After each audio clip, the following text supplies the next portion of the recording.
Iran के खिलाफ चल रही सैन्य कार्रवाई को और मजबूत करने के लिए अमेरिका मिडिल ईस्ट में देखिए 3000 सैनिक भेजने की बहुत बड़ी तैयारी कर रहा है।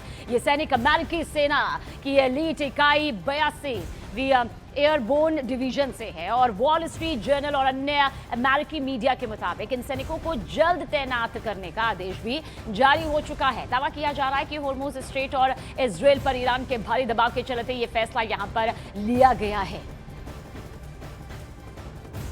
तो आज जब महायुद्ध का 27वां दिन है और 27 दिनों में भारी तबाही हुई है, लेकिन जमीनी जंग की तैयारी में किस तरह से ट्रंप एक कदम और ज्यादा आगे बढ़ गए हैं। 3000 अमेरिकी मरीन्स मिडल ईस्ट में सोचिए भेजे गए हैं, यानी कि ये युद्ध न सिर्फ भयानक बल्कि भयंकर तौर पर अब सामने आ चुका है। पॉइंट्स 15 भी सिरे से खारिज यहां पर ईरान के जरिए कर दिए गए हैं, बल्कि अपनी 5 और शर्तों के साथ ईरान सामने आ चुका है और बीच का कोई भी रास्ता निकलता नजर दूर दूर तक नहीं आता।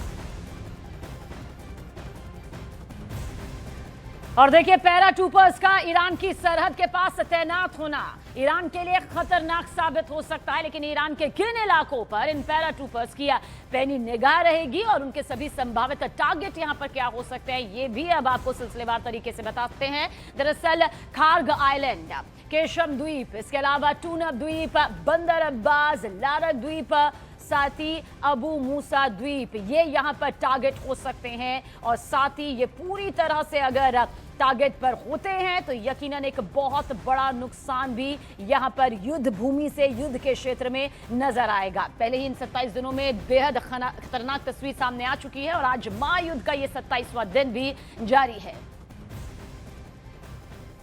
और देखिए एक तरफ तो अमेरिका मिडल ईस्ट में पैराट्रूपर्स की तैनाती कर रहा है, तो वहीं दूसरी तरफ यरूशलेम पोस्ट की रिपोर्ट के मुताबिक अमेरिका 1 महीने के सीज फायर की घोषणा पर विचार भी कर रहा है।